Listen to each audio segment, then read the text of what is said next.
the first trial against the Trump administration for vindictive prosecution is going to be Kilmar Abrego Garcia's trial on November 4th and 5th, a full-blown evidentiary hearing over 2 days presided over by Judge Crenshaw. And now the question is, now that Donald Trump has engaged in vindictive prosecution and he's been accused of it, what's the evidence that is allowed to be used by the defense to prove it? Judge Crenshaw now has before him a decision to make, because Abrego Garcia's lawyers have demanded that the number 2 in the Department of Justice, Todd Blanche, Donald Trump's former criminal defense lawyer, the one who Judge Crenshaw in his recent order said is probably the basis for a finding of vindictive prosecution because of statements he made on Fox News, he's now been called to testify and been subpoenaed by Abrego Garcia's lawyers. This won't be the first. Abrego Garcia will not be the first one to try to get Pam Bondi and Stan Woodward and Todd Blanche and even maybe Donald Trump under oath, either in private civil lawsuits that'll be filed or have been filed for or against Donald Trump, or in these vindictive prosecution cases. I pull it all together right here on Legal AF on Thursday. Welcome.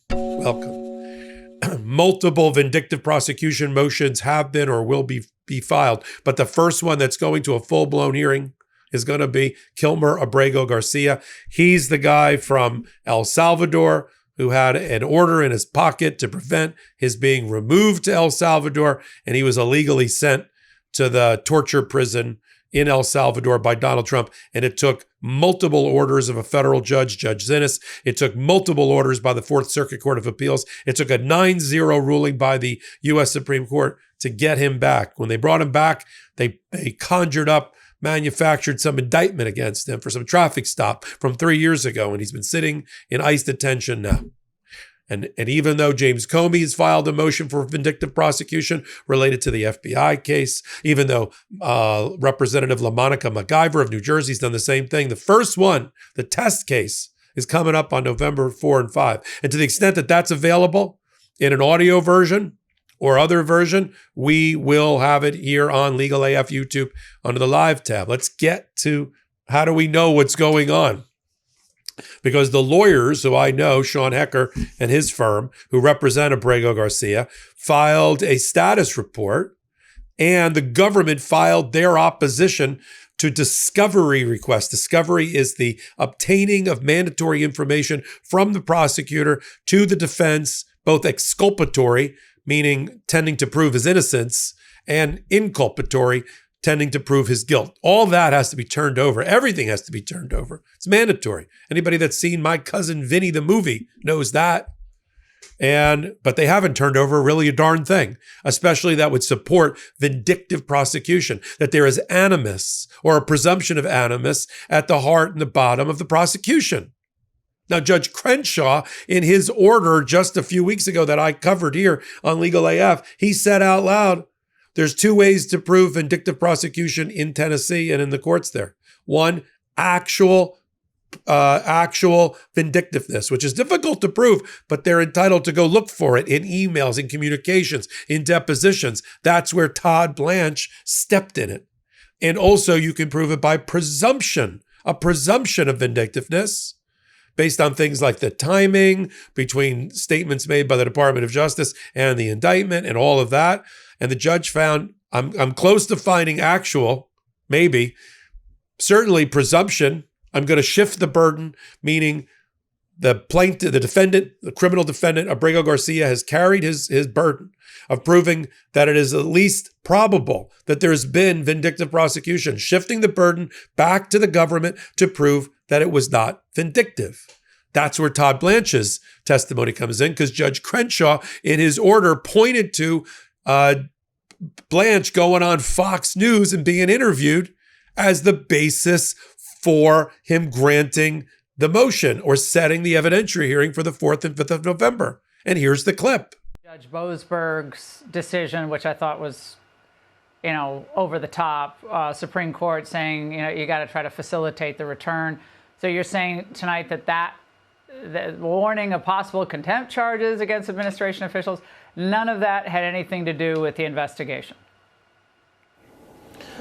No, I mean, first of all, the Supreme Court stayed any contempt proceedings by Judge Boasberg. That case has been stayed. In this case, we had a judge in Maryland tell us that, oh no, there's not any evidence that he's a member of MS-13. You had no right to deport him. And so what should we do as a Department of Justice when a judge is accusing us of doing something wrong?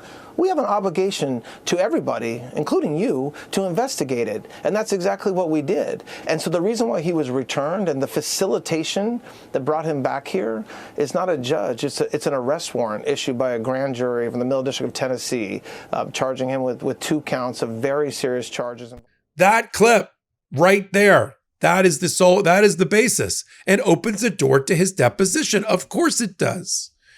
In the government's response, they say in footnote 2, talking about motions to compel, they effectively say, we're not producing anything. Everything's privileged. We're not going to give you any memos. The only person you need to talk to is this guy, the acting interim U.S. Attorney McGuire. He had very little contacts with Washington. You can have him at the hearing and you can cross-examine him.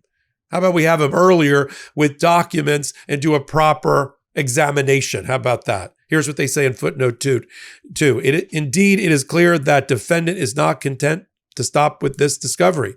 On October 20th, defense counsel, that's Sean Hecker's firm, subpoenaed the Deputy Attorney General, the Associate Deputy Attorney General, and the counselor to the Deputy Attorney General, as well as 2 Homeland Security agents to testify at the hearing.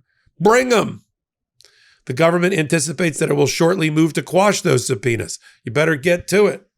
It's very hard to quash subpoenas against Todd Blanche when it's the basis for Judge Crenshaw's decision to even have the evidentiary hearing, don't you think? And of course, in there, I'm going to post this response by the government up in Legal AF Substack Live. In the status report, which we'll also post, that was filed by the defense, they say effectively we haven't gotten a darn thing. Here's what they say on page 2. As of the filing of this status report, which was done a couple of days ago, the government has not produced any discovery to the defense, responded to the defense's letter concerning potential witnesses, nor identified any other anticipated hearing witness. As a result, the defense is concerned that there will not be sufficient time for the government to collect the evidence or discovery, for the government to then produce it along with a privilege log, for the defense to review the discovery, for the court to resolve any issues, and have all this happen before the November 4th and November 5th trial or hearing. And so they're looking for the judge to rule, which we are waiting on. In the meantime, they didn't wait around. They got a trial. So they issued trial subpoenas or hearing subpoenas, including Todd Blanche. See, this is the door opening that has now happened by Donald Trump in his civil cases and in his criminal cases, where he brings phony, conjured up, fabricated prosecutions. He's now opened the door and is allowing the defense to seek discovery, documents, information, and testimony from insiders within the Department of Justice all the way up the chain. Maybe up to Donald Trump. We'll see that next. Look at all the statements Donald Trump made.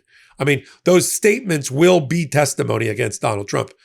Even though he won't be in the courtroom, all of his clips, all of his public statements against Abrego Garcia will be coming in.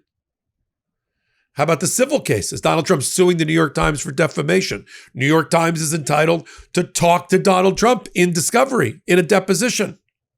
Now, not at the end of his presidency, because if he doesn't allow it and he's now a plaintiff, then his case gets dismissed.